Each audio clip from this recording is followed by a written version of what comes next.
Good afternoon पिला माने मु सुदीप्ता नायक सहकारी शिक्षयित्री बालिका उच्च विद्यालय उज्जलपुर आज साहित्य शिक्षादान कार्यक्रम में समस्त को सुंदर भर्चुआल क्लास को स्वागत जनाऊँगी।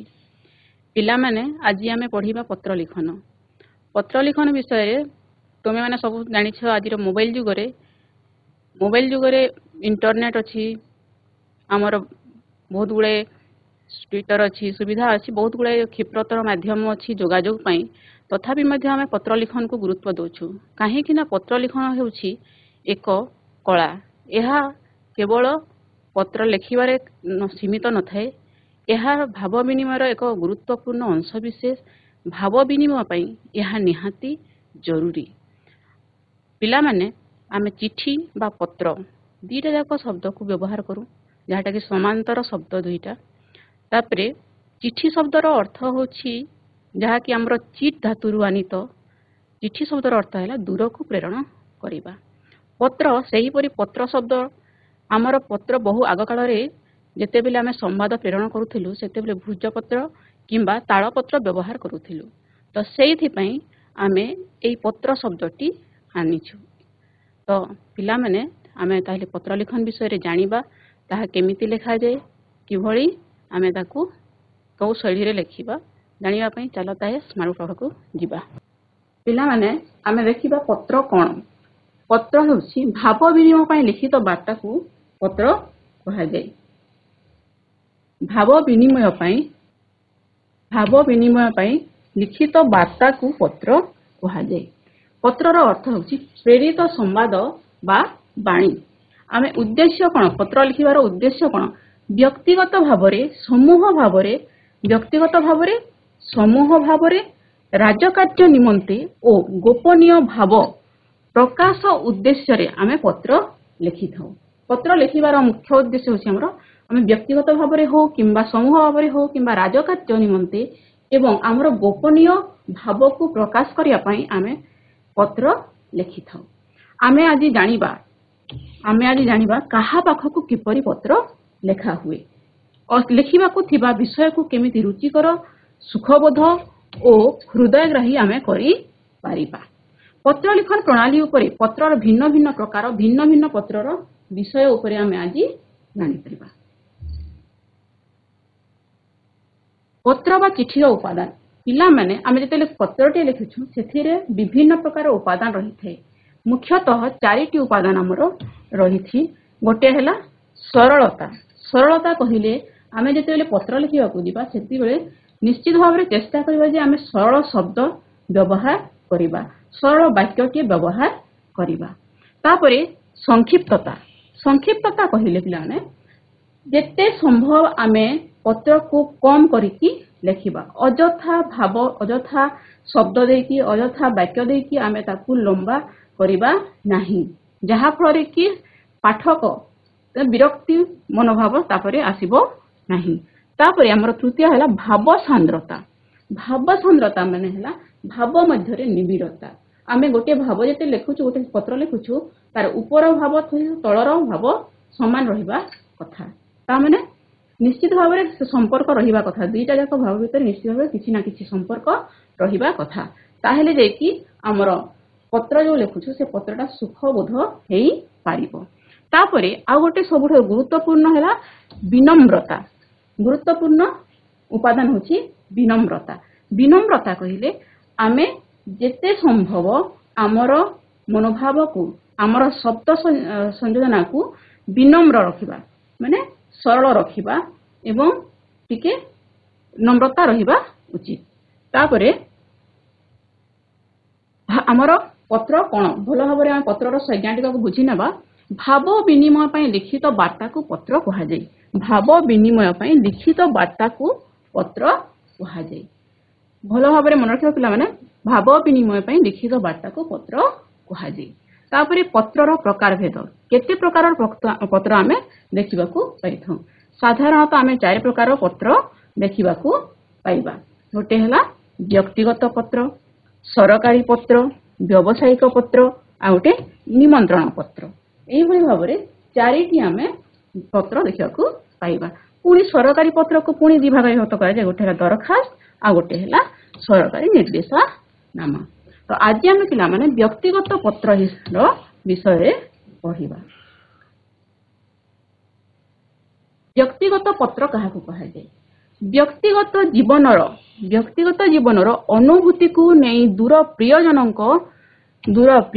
पाखक लिखित पत्र को व्यक्तिगत पत्र कहुए। पिलामाने आम व्यक्तिगत पत्र कहले कौन बुझा? व्यक्तिगत जीवनर अनुभूति को नहीं दूर प्रियजन पाखक लिखित पत्र को व्यक्तिगत पत्र कहुए। आम जिते मन रखा किछि नियम अच्छी, जिते आम पत्र लिखा जावा से किसी ना किसी तार नियम रही, से नियम को आम मानिबा तापरे जाइए आम पत्र लिखा आरंभ करवा।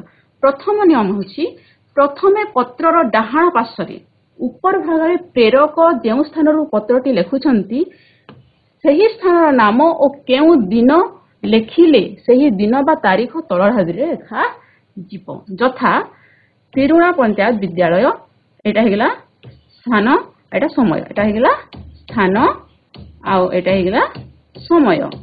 आमे स्थान आ समय उभय जाक लिखा कौ पटे लिखा नाई डाहाण पटे, पत्रर डाहाण पटे आमे इटा लिखा स्थान आउ भाव लिखा। तापर ये भाव आम तारीख को भी दे पारिबा। मुकुंद पाटना 19 जनवरी 2024, तिरुणा पंचायत विद्यालय 18/1/2024 ये भाव में आम तारीख को लिखि पारिबा। तापर द्वितीय नियम है स्थान और ठिकाना लिखि सारी द्वितीय पत्रर बाम भागरू आम संबोधन करी कौन करबा? आम प्रथमे संबोधन करबा तापर पत्र लेखा आरंभ करबा। प्रेरक पत्र पाइबाकु थिबा संपर्कित को यथाविध सम्मान, आम जहाँ पाखक पत्र लिखुछु ताकू यथाविध सम्मान, श्रद्धा और आदर सूचक संबोधन करी पत्र लेखा आरंभ करबा। यथा कनिष्ठ बा श्रद्धेय व्यक्ति को जो माने आमठू छोट, आम छोट थिले तांका पाखरे केमिति लिखिबा? श्रद्धेय नरेंद्र, श्रद्धास्पद बिंदु, श्रद्धेया लिपि, कल्याणीय नरी, कल्याणीया गीता, आदरर रुद्र, आदरणीय टिकी, स्नेहर प्रभाती इत्यादि आमे शब्द व्यवहार करिकी से स्नेह सूचक से संबोधन आरंभ करबा। तापरे द्वितीय रे जदि आमे वरिष्ठ बा गुरुजन मनक पाखकू पत्र लिखुछु ताहले तांका पाखरे टिकी अलगा लिखिबा, तांका लिखिबा माननीय, तांका पाखरे लिखिबा आमे माननीय, तापरे पूजनीय लिखि परिबा, तापरे सम्माननीय लिखि परिबा, पूजास्पद, पूज्य, पूजनीय, माननीय एई भली आमे गोटे गोटे शब्द व्यवहार करि परिबा। ए मध्यरु जे कोनोसी शब्द तुमे व्यवहार करिकि आमर वरिष्ठ बा जे वयोज्येष्ठ अछंती सेमानक पाखक तुमे सबु पत्र लिखि पारिबो। तापरे जदि आम समवयस्क बा आम सांग मानक पाखक लिखुछु, समवयस्क किंबा आम सांग किंबा बंधु पाखक पत्र लिखुछु ताहले केमिति लिखिबा? तांकु प्रिय, अंतरंग, आदरर, आदरणीय, स्नेहर एई भलिया शब्द व्यवहार करिकि संबोधन करि परिबा। तापरे पत्रर तृतीय स्तर जोटा कि एक गुरुत्वपूर्ण स्तर, तृतीय स्तर होछि गुरुत्वपूर्ण स्तर, एहा को कहा जाय विवरण स्तर। आमर पत्रर तृतीय स्तर को कहा जाय विवरण स्तर। एहा पत्रर मुख्य विभाग, एठारे ही आमे आमर समस्त प्रकार भाव को एठारे ही लिखिबा, प्रकाश करिबा। पत्र प्रेरक पत्र प्रापक उद्देश्य निजर गुरुत्वपूर्ण कथा बा सूचना एठारे ही लिखे थांती। विवरण भाग रे प्रथमे संबोधन, परे परे संबोधन तळकू छोट अनुच्छेद लेखा जाय। संबोधनकारी को यथामान्य दिया जाय शिष्टाचार पूर्वक तांकर शुभकामना करी चिठीर सार वक्तव्यटी एही अनुच्छेद रे सूचित हुए। प्रापकंक पदवी अनुसार पत्र लेखक निजर सौजन्य, स्नेह, भक्ति और मंगल कामना करिथांती। यथा मोर प्रणाम नेब, नमस्कार ग्रहण करिबे, भूमिष्ठ प्रणाम नेबे, स्नेह नेबु छोट थिले, शुभेच्छा नेब सांग मानक पाखकू आमे जदि लिखुछु। एई भली भाबरे आमे विभिन्न संबोधन करिकि पत्र आरंभ करि पारिबा।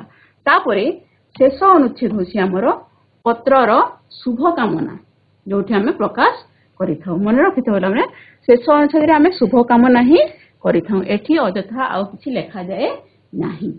ପତ୍ର ଲେଖା ଯେଉଁଠି ଶେଷ ହେବ ତା ତଳକୁ ଇତି ଲେଖାଯାଏ। ଇତି ଶବ୍ଦର ଅର୍ଥ ହେଉଛି ପିଲାମାନେ ଶେଷ। ଇତି ଶବ୍ଦର ଅର୍ଥ ହେଲା ଶେଷ, ମାନେ ଆମେ ଏଇଠି ଆମର ପତ୍ର ଲେଖା ଶେଷ କରିଛୁ। ଇତି ତଳକୁ ପତ୍ର ପ୍ରେରକ ନିଜର ସମ୍ବନ୍ଧକୁ ଆମେ ଯିଏ ପ୍ରାପକ ଅଛନ୍ତି ବା ଯାହା ପାଖକୁ ପତ୍ର ଲେଖୁଛୁ ତାଙ୍କ ସହିତ ଆମର ସମ୍ପର୍କ କ'ଣ, ସେଇ ସମ୍ପର୍କକୁ ଆମେ ଏଠି ସୂଚିତ କରିବା। ଯେମିତିକି ପୁଅ, ଝିଅ, ସାନ ଭାଇ, ସାଙ୍ଗ ଇତ୍ୟାଦି ଏଇଭଳି ଲେଖିବା। ତୋର ଶୁଭାକାଂକ୍ଷୀ ଭାଇ, ସ୍ନେହର ଭାଇ, ଏଇଭଳି ଭାବରେ ମଧ୍ୟ ଆମେ ଲେଖିପାରିବା। ଏଇଟା ହେଲା ପତ୍ରର ଗୋଟେ ଆମର ସାଧାରଣ ଶୈଳୀ। ସାଧାରଣତଃ ପତ୍ର ଗୁଡ଼ିକ ପୋଷ୍ଟକାର୍ଡ, ଅନ୍ତର୍ଦେଶୀୟ ପତ୍ର ଓ ଲଫାଫାରେ ପଠାଯାଇଥାଏ। ଆମେ ସମସ୍ତେ ଜାଣିଥିବା ପୋଷ୍ଟକାର୍ଡ, ଅନ୍ତର୍ଦେଶୀୟ ପତ୍ର ଯୋଉଟାକି ଇନଲାଇନ୍ ଲେଟର ମଧ୍ୟ ଆମେ କହିଥାଉ, ଓ ଲଫାଫାରେ ପଠାଯାଇଥାଏ। ଲଫାଫା ଟିକଟ ତଳକୁ ଦକ୍ଷିଣ ପାର୍ଶ୍ୱରେ ପିଲାମାନେ ପ୍ରାପକଙ୍କ ଠିକଣା, ଯାହା ପାଖକୁ ଆମେ ଚିଠି ଲେଖୁଛୁ ତାଙ୍କ ଠିକଣା ଏଠି ଲେଖିବା। ଏଇଟା ଦକ୍ଷିଣ ପାର୍ଶ୍ୱରେ ଆମେ ପ୍ରାପକଙ୍କ ଠିକଣା ଲେଖିବା। କାହା ପାଖକୁ ଆମେ ଚିଠି ଲେଖୁଛୁ ସେ କୋଉଠାରେ ରହନ୍ତି।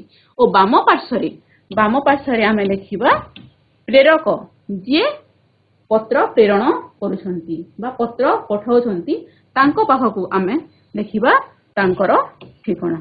କୁଆଡ଼େ? ବାମ ପାର୍ଶ୍ୱରେ। ଏଇ ପାର୍ଶ୍ୱକୁ ଟିକେ ମନେ ରଖିବା ପିଲାମାନେ। ନିଶ୍ଚିତ ଭାବରେ ଆମର ବାମ ପାର୍ଶ୍ୱରେ ରହିବ ପ୍ରେରକଙ୍କ ଠିକଣା, ଆଉ ଡାହାଣ ପାର୍ଶ୍ୱ ବା ଦକ୍ଷିଣ ପାର୍ଶ୍ୱରେ ରହିବ ଯିଏ ପ୍ରାପକ, ଯିଏ ଚିଠି ପାଉଛନ୍ତି, ଯାହା ପାଖକୁ ଆମେ ଚିଠି ଲେଖୁଛୁ ତାଙ୍କ ଠିକଣା ରଖିବା ଆମେ ସବୁବେଳେ ଦକ୍ଷିଣ ପାର୍ଶ୍ୱରେ। ତାହେଲେ ପିଲାମାନେ ଆମେ ଗୋଟେ ନମୁନା ଦେଖିନେବା କିପରି ଭାବରେ ଆମେ ପତ୍ର ଲେଖିଥାଉ। ଦେଖ, ପରୀକ୍ଷାରେ ଭଲ କରିଥିବାରୁ ସାନ ଭାଇକୁ ଏଠି କାହାକୁ ଲେଖା ହଉଛି? ସାନ ଭାଇକୁ ଲେଖା ହଉଛି। ଶ୍ରଦ୍ଧା ଓ ପ୍ରଶଂସା କରି ପତ୍ରଟିଏ ଲେଖ। ପ୍ରଶ୍ନ ଆମର ଅଛି, ପରୀକ୍ଷାରେ ଭଲ କରିଥିବାରୁ ସାନ ଭାଇକୁ ଶ୍ରଦ୍ଧା ଓ ପ୍ରଶଂସା କରି ପତ୍ରଟିଏ ଲେଖ। ଦେଖ ପିଲା, ଆଗରୁ ଆମେ ତାର ନିୟମ ବିଷୟରେ ଜାଣିଛୁ। ପ୍ରଥମେ କ'ଣ ଲେଖିବା?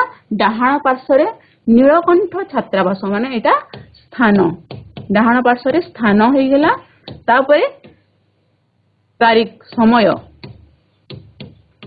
ତାରିଖ ଦେବା, କେଉଁ ସମୟରେ ପତ୍ର ଲେଖା ହେଉଛି, କେବେ ପତ୍ର ଲେଖା ହେଉଛି ତାର ତାରିଖ ଦେବା। ସ୍ଥାନ ଆଉ ସମୟ ରହିବ କୋଉଠି? ଦକ୍ଷିଣ ପାର୍ଶ୍ୱରେ ବା ଡାହାଣ ପାର୍ଶ୍ୱରେ। ତାପରେ ବାମ ପାର୍ଶ୍ୱରେ ରହିବା ଆମର ସମ୍ବୋଧନ, ଆମେ ସମ୍ବୋଧନ କରିବା। ସ୍ନେହର ମଳୟ, ସ୍ନେହର ଜାଗାରେ ତୁମେ ଆହୁରି ବି ଶବ୍ଦ, ଅଲଗା ଶବ୍ଦ, ଯୋଉ ଶବ୍ଦ ତୁମକୁ ପୂର୍ବରୁ କୁହାଯାଇଛି ସେ ଶବ୍ଦ ଗୁଡାକ ତୁମେ ସବୁ ଲେଖିପାରିବ। ତାପରେ ଏଠି ଦେଖ ଟିକେ ମଙ୍ଗଳ ସୂଚକ, ମୋର ଆଶୀର୍ବାଦ ନେବୁ। ଯେହେତୁ ଛୋଟ ସାନ ଭାଇ ପାଖକୁ ଲେଖା ହଉଛି ସେଥିପାଇଁ ଏଠାରେ ଲେଖା ହେଲା ଆମର ଆଶୀର୍ବାଦ ନେବୁ। ଯଦି ଆମ ଏଠୁ ବୟୋଜ୍ୟେଷ୍ଠ ବ୍ୟକ୍ତି ହେଇଥାନ୍ତେ କିମ୍ବା ସାଙ୍ଗ ହେଇଥାନ୍ତେ ତାହେଲେ ଏଠି ଆମେ ଟିକେ ଅଲଗା ପ୍ରକାରର ସମ୍ବୋଧନ କରିଥାନ୍ତି। ବାପା ବୋଉଙ୍କୁ ମୋର ଭୂମିଷ୍ଠ ପ୍ରଣାମ ଜଣାଇଦେବୁ। ଜେଜେମା ଓ ଜେଜେବାପାଙ୍କୁ ମୋର ଭକ୍ତିପୂତ ପ୍ରଣାମ ଜଣାଇବୁ। ଯେହେତୁ ସମସ୍ତେ ବୟୋଜ୍ୟେଷ୍ଠ ତ ସମସ୍ତଙ୍କୁ ଏଠି ଭକ୍ତିପୂତ ପ୍ରଣାମ ଜଣାଇବା କଥା ଲେଖା ଯାଇଛି। ଆଶା ସମସ୍ତେ କୁଶଳରେ ଥିବ। ଏଇଟା ହେଲା ପ୍ରଥମ ଅନୁଚ୍ଛେଦ। ପ୍ରଥମ ଅନୁଚ୍ଛେଦରେ ଆମେ ଏଇଭଳିଆ ଲେଖିବା ଯେ ତାଙ୍କର ସୁଖ ଦୁଃଖ ଟିକେ ଭଗବାନଙ୍କ ପାଖରେ ମଙ୍ଗଳ କାମନା କରି ପଚାରିଦେବା। ଏଇଟା ହଉଛି ଆମର ପ୍ରଥମ ଅନୁଚ୍ଛେଦ। ଛୋଟ ଅନୁଚ୍ଛେଦ ରଖିବା, ଏଠି ସବୁ କିଛି ଲେଖିଦେବା ନାହିଁ। ତାପରେ ଦ୍ୱିତୀୟ ଅନୁଚ୍ଛେଦ, ଯୋଉଟାକି ଆମର ସବୁଠାରୁ ଗୁରୁତ୍ୱପୂର୍ଣ୍ଣ ଅନୁଚ୍ଛେଦ। ଏଇଠାରେ ହିଁ ଆମେ ଆମର ସମସ୍ତ ଭାବକୁ ପ୍ରକାଶ କରିବା। ଯେଉଁଥିପାଇଁ ଆମେ ପତ୍ର ଲେଖୁଛୁ ସେଇଥିପାଇଁ ଏଇ ଅନୁଚ୍ଛେଦଟା ଆମର ଗୁରୁତ୍ୱପୂର୍ଣ୍ଣ। ଆଜି ତୋ ଚିଠିରୁ ଜାଣିଲି ତୁ ଏଥର ପରୀକ୍ଷାରେ ଗଣିତ, ଇଂରାଜୀ ଓ ସାହିତ୍ୟରେ ଭଲ କରିଛୁ। ମୁଁ ବୁଝେଇ ଦେଇଥିବା କୌଶଳ ତତେ ଆଶାଜନକ ସଫଳତା ଦେଇଛି ଜାଣି ଖୁସି ହେଲି। ଆମ ପ୍ରଧାନ ଶିକ୍ଷକ ଏପରି କୌଶଳ ମୋତେ ବତାଇ ଦେଇଥିଲେ। ଖାଲି କୌଶଳ ଜାଣିଗଲେ ହୁଏ ନାହିଁ, ତାକୁ ପ୍ରୟୋଗ କରିବା ବଡ଼ କଥା। ତୁ ପରିଶ୍ରମ କରି ଓ ପଢ଼ିବାର କୌଶଳକୁ ବ୍ୟବହାର କରି ଭଲ କରିଛୁ। ଏହା ତୋର ବାହାଦୁରୀ। କୌଣସି ପାଠ କଷ୍ଟକର ନୁହେଁ। ଆଗ୍ରହର ସହିତ ତାଙ୍କୁ ପଢ଼ିବା, ତାର ସୂତ୍ରକୁ ବୁଝି ବାରମ୍ବାର ଅଭ୍ୟାସ କରିବା ବଡ଼ କଥା। ଅଭ୍ୟାସ ସମୟରେ ସ୍ଥିର ମନା ହୋଇ ରହିବା ଅଧିକ ଜରୁରୀ। ପିଲାମାନେ, अनुमान कर एठी देख से आमर परीक्षा भल करिथिबा प्रश्न आसीची परीक्षा रे भल करिथिबारु साना भाई को श्रद्धा और प्रशंसा करी प्रश्न लेखा तो सेठी पई आमे एठार परीक्षा विषय ही लिखिछु परीक्षा ही आमर जेउ विषय रे थिबो सेही विषय वस्तु को नै आमे पत्र लेखिबा ताकू ही आमे एठारे वर्णना करिबा अजथा अलगा विषय को लेखिबा नाही अलगा विषय लेखिले आमर पत्रर सेटा भूल हे जीवो विषय वस्तु को हमें भूल बोली धरि नेबा तेनो जहा विषय लेखा जाउछि परीक्षा कथा कहाइछि परीक्षा कथा ही एठारे हमें आलोचना करिबा गोटे कथा मन रखिउ परिश्रमर फल बड़ मधुर कहिछि प्रशंसा करूछि आउ ताकू आउ टिके दृढ़ मना भी करूछि जेहेतु से बड़ तापरे छोट पाखकु लेखुथिबारु से निश्चित भाबरे एटा लेखिबाकू ताकू सुंदर हेछि लेखबा समय को पढ़िबा सोइबा खाइबा और विश्राम नेबा एही चारोटी दिगरु भाग भाग करिदेबु तू गत परीक्षा थारु अधिक भल कले तो पई एक सुंदर उपहार पठाइबी तोर मंगल कामना करी रहिली हमर शेष अनुच्छेद एटा है हमर शेष अनुच्छेद रे मध्य आमे कोन करिबा मंगल कामना करी शुभ कामना करी आमे हमर पत्र लेखा समाप्त करिबा तापरे पत्र लेखा समाप्त हे गेला परी आमे आगरु कहाइछि इति लेखिबा कोन लेखिबा इति माने शेष हमर जो पत्र लेखा चलीथिला से पत्र लेखाटा आमे शेष करि दैछु तापरे लेखिबा ता सहित हमर संपर्क कोन जहा पाखरे आमे चिठी लेखुछु तांको सहित हमर संपर्क कोन सेही संपर्क को संबंध को आमे सुचाइबा एथि लेखा हैछि तोर शुभाकांक्षी भाई विनय निजर ना को तले लेखिबा तळ स्थान रे आमे लेखिबा नाम आमर नाम आठरे लेखिबा संबंध इति परे आमे लेखिबा संबंध आमर तांको सहित कई संबंध बा की संपर्क रहिछि तापरे आमे तळे लेखिबा नाम तापरे पिला माने आमर पत्र लेखारे निहाती भाबे निश्चित भाबे आमे रखिबा ठिकाना जदि ठिकाना रखिबा नाही आमर पत्र लेखा संपूर्ण भाबे भूल हे जिवो सेही पई आमे ठिकाना निश्चित भाबे लेखिबा ठिकाना लेखिरा बेले सब बेले ध्यान रखिबो जे बाम पार्श्व आ दक्षिण पार्श्व रे हमर कोन रहिबो आ बाम पार्श्व रे कोन रहिबो बाम पार्श्व रे सब बेले रहिबो प्रेरक जे चिठी पठाउछंती आ भूल भाल ओलट पालट करिवो नाही सब बेले चेष्टा करिवो बाम पार्श्व रे चेष्टा तो नुहे निश्चित भाबरे लिखिबो बाम पार्श्व रे प्रेरक जे चिठी पठाउछंती प्रेरक कहिले जे चिठी पठाउछंती प्रापक कहिले जे चिठी पाइबे मन रखिबो प्रापक हेले जे चिठी पाइबे प्रेरक हेले जे चिठी पठाउछंती तो जे चिठी पठाउछंती तांको ठिकाना रहिबो बाम पार्श्व रे आ दक्षिण पार्श्व रे रहिबो जे चिठी पाइबे दक्षिण बा डाहाण पार्श्व रे तो प्रेरक हेले विनय कुमार दास दशम श्रेणी पंचसखा उच्च देख एठारे पूरा तांकर ठिकाना लेखा है से कौटी पढ़ुछंती केते पढ़ुछंती जागार ना स्थानर ना आ पिन कोड भी हमको लेखिबाकू पड़िबो ताबरे जे पाइबे तांकर भी ठीक सही भया तांकर ना लेखिबा केते श्रेणी रे पढ़ुछंती कोठारे पढ़ुछंती तापरे पिन नंबर हम लेखिबाकू भूलिबा नाही आ गोटे हमरा देखिना पिला ने विद्यालय छात्रावास रे किपरि चलुछ सेही विषय रे बड़ भौणी पाखकू एक पत्र देख एठे देख से गला चिठी रे हमर थिला सान भाई पाखकू एठी हमें बड़ भौणी पाखकू चिठी लिखिबा किपरि लिखिबा हमर डाहाण पार्श्व रे रहिबो स्थान आउ तारीख तापरे हमें संबोधन करिबा माननीय अपा जेहेतु बड़ भौणी तो सेठी पई हमें माननीय शब्द व्यवहार करनु स्त्रीलिंग हेथिले माननीय पुलिंग हेथिले माननीय करिबा मोर नमस्कार ग्रहण करिबो बापा बौ और जेजेमा को मोर प्रणाम जणाई देबो तुम चिठी मु आज साहित्य शिक्षक ठारू पाइली छुट्टी हेबा परे छात्रावास को आसी तुम चिठीटी पढ़िली सामान्य हमर सौजन्यता रक्षा करी आमे हमर प्रथम अनुच्छेद आरंभ करिबा एठी सामान्य सौजन्यता हमर रहिबो बेसी आमे एठारे किछि कहिबा नाही तापरे हमर द्वितीय अनुच्छेद रे पुनी आरंभ करिबा हमर मुख्य विषय वस्तु को हमर द्वितीय अनुच्छेद रे रहिबो द्वितीय अनुच्छेद रहिबा हमर मुख्य विषय वस्तु जोटा को हम विवरण स्तर कहछु एटा हमर होछि विवरण स्तर एटा हेला हमर विवरण स्तर एई विवरण स्तर रे आमे रखिबा सौजन्य रखिबा मुख्य विषय वस्तु रखिबा मुख्य विषय वस्तु देखो एठी छात्रावास कथा कहै छी छात्रावास रे किपरि चलुछ सेई विषय रे सेठारे लेखिबो तो से तार समस्त व्यवस्था घरे तुमे समस्ते मो पई व्यस्त छात्रावास रे मु नुआ तुम मानकर धारणा घरे जेमिति चलुथिली एठी सेमिति चलुथिबी एठी सबु शृंखलित सकाळु उठी प्रभात प्रार्थना करी समस्ते पढारे बसी जाउछु गृहपाठ सारी तापरे सूर्य किरण पड़िबा मात्रे सूर्य नमस्कार करूछु सकाळ 6 रु 9 भितरे नीतिदिनिया गाधुआ पाधुआ आदि कार्य सारी विद्यालय को जीवा पई प्रस्तुत हेउछु 10 रु अपराह्न 4 पर्यंत विद्यालय निर्घंट अनुसार आम स्कूल रे नियमित पाठ पढ़ा हुई स्कूल छुट्टी हेबा परे आमे गोड़ हाथ धोई स्कूल पोशाक बदलाई किछि हालुका जलखिया खाऊ तापरे बगीचा काम छात्रावास सफाई सारी खेलिबाकू जाऊ सेठू फेरी परिष्कार हुई प्रार्थना करू आम घरे जो प्रार्थना गाउथिले एठी भी सही प्रार्थना नमो निरंजन गान करा जाउछि संध्या 7 रु 10 पर्यंत पुणी पाठ पढ़ा 10:30 मिनिट मध्य रात्रि भोजन सारी निज निजर बासन कुसन धोई 11टा मध्य सोई जाऊ तेणु एठारे विशृंखलित हेबार उपाय भी नाही देखो पिला माने तमे पूर्व चिठीर विषय वस्तु कोन थिला ताकू केमिति लेखा हेतिला आ द्वितीय नमूना रे हमर तार विषय वस्तु कोन थिला ताकू केमिति लेखा हैला एटा तुमे समस्ते भलो भाबरे बुझिबो तापरे तृतीय अनुच्छेद रे जस्ट टिके खाली देख करा हेछि मंगलमय भगवानक कृपारु समस्ते घरे कुशल रे थिबो एठी कोन से शुभ कामना करिके हमर पत्र लेखा शेष हेछि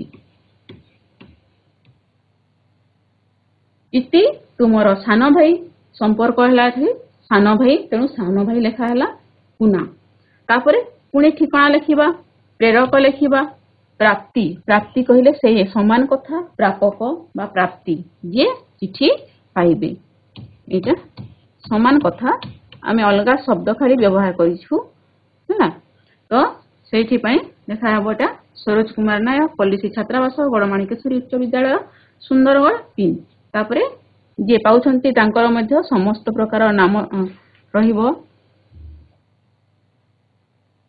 रहिबो ग्राम रहिबो जिला आउ पिनकोड रहिबो पिला माने वर्तमान आमे तुमे केते बुझी पारिलो ताकू आमे परीक्षा करिबा पत्र काहाकू कहा जाय भाव विनिमय पाई लिखित वार्ता को पत्र कहा जाए वेरी गुड भाव विनिमय पाई लिखित वार्ता को पत्र कहा जाए धन्यवाद तापरे साधारणतः पत्र केते प्रकार 4 प्रकार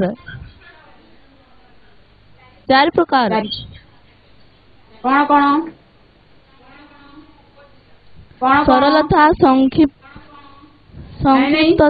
भाव सादरता विनिमत्र नुहे सेटा नुहे सरलता नाई पत्रर प्रकार कह पत्र केते प्रकार पत्रर प्रकार कह व्यक्तिगत सरकारी व्यावसायिक निमंत्रण हाँ व्यक्तिगत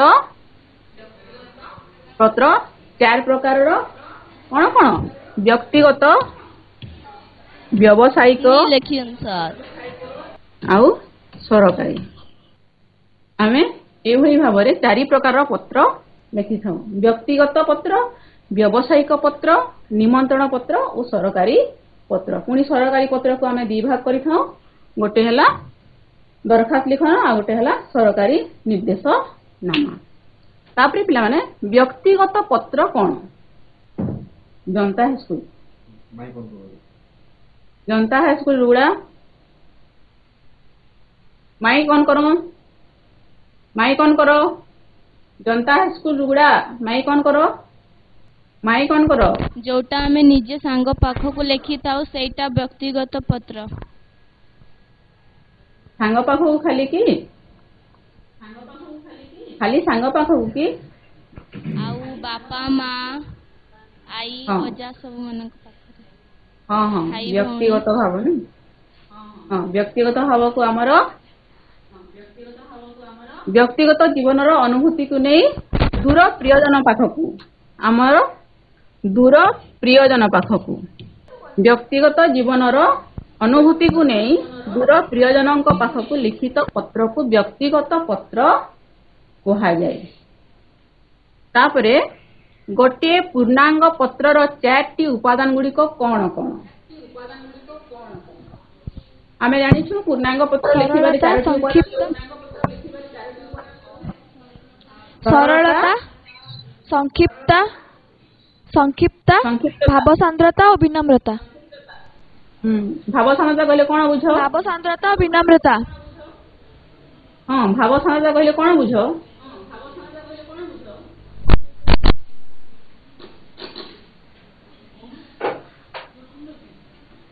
कह भाव सांद्रता कहले कोन बुझिलो? भाव को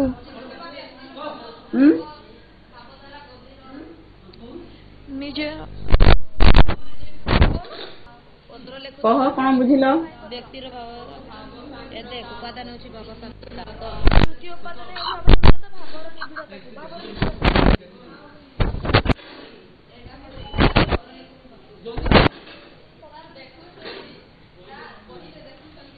पत्र लेखुवा व्यक्तिर भावधारा गभीर और सांद्रता निबिड़ हेबा विधेय को पत्र लेखिथिबा व्यक्तिर भावधारा गभीर और सांद्र बा निबिड़ हेबा विधेय को भाव सांद्रता कहुए। हाँ व्यक्तिगत हमर जेते पत्र लिखुछु से शब्द रे भावर सांद्रता माने भाव जो भावटा रहिबो जो विषय वस्तु को नहीं आमे लेखुथिबा से विषय वस्तुटा निश्चित भाव रे परस्पर मध्य रे संपर्कित हेबा उचित सेटा होची भाव सांद्रता। आ सरलता कहिले सरलता कहिले कोन बुझो?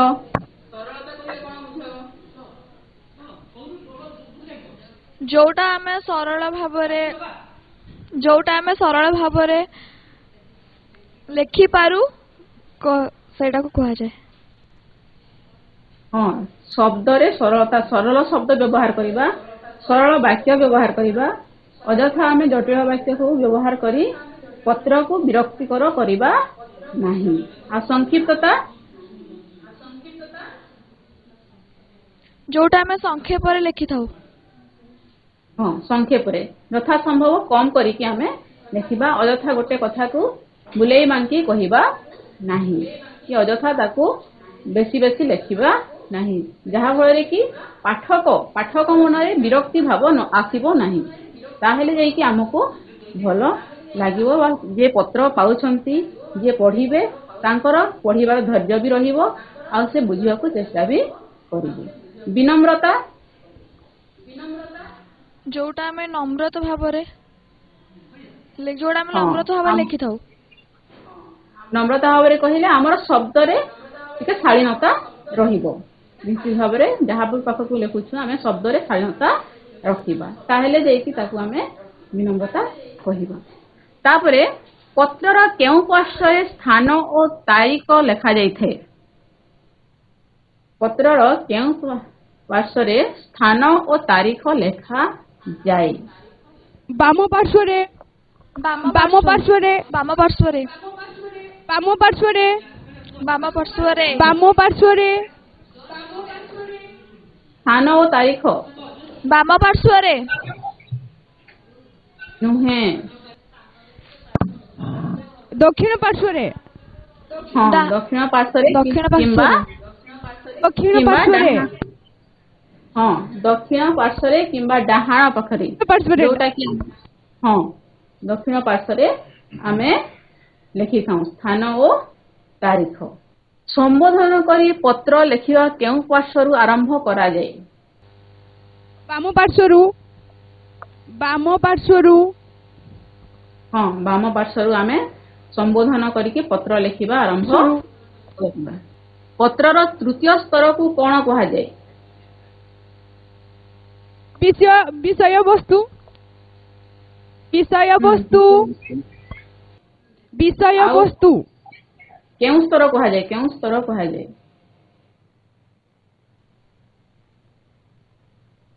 विषयवस्तु तो आम से लिखि था कि कि स्तर कह जाए वितरण स्तर वितरण स्तर वितरण नुहे विवरण विवरण स्तर आम से बरणी प्रकाश करना जो विषय लिखु विषय वस्तुटा लिखु बरणी भाव में आम प्रकाश कह जाए बरण स्तर पत्रर शेष अनुच्छेद रे कौन प्रकाश करा जाए शुभकामना शुभकामना हाँ शुभकामना प्रकाश करा जाए आमे प्रथम अनुच्छेद मध्य शुभकामना किछि करि थाउ किछि शुभ सूचना सब देई थाउ किंतु शेष अनुच्छेद रे आमे केवल शुभकामना ही व्यवहार करिबा पत्र रे प्रेरकंक ठिकाना केउ पार्श्व रे लिखा जाए बाम पार्श्व रे बाम पार्श्व रे बाम पार्श्व रे बाम पार्श्व रे ठीक अछि आ केउ पार्श्व रे प्रापकंक ठिकाना लिखा जाए डाहाण पार्श्व डाहाण पार्श्व रे प्रापकंक ठिकाना लिखा जाए सरला डाहाण पार्श्व डाहाण पार्श्व रे लिखा जाए सब बेले मन रखिथो प्रेरकंक ठिकाना सब बेले बाम पार्श्व रे आउ प्रापकंक ठिकाना बा जी चिठी पाइबे तांकर डाहाण पार्श्व रे आमे ठिकाना लिखि थाउ पिला माने तुम पई गृह कार्य अछि से गृह कार्य हला तुमे देखिथिबा एक पुस्तक प्रदर्शनी विषय रे सांग निकट को पत्र लेखबो एई पत्रटा तुमे कहा पाखो लिखिबो सांग पाखो लिखिबो आ तुमर जे अछंती शिक्षक शिक्षयित्री तांको देखाइबो धन्यवाद।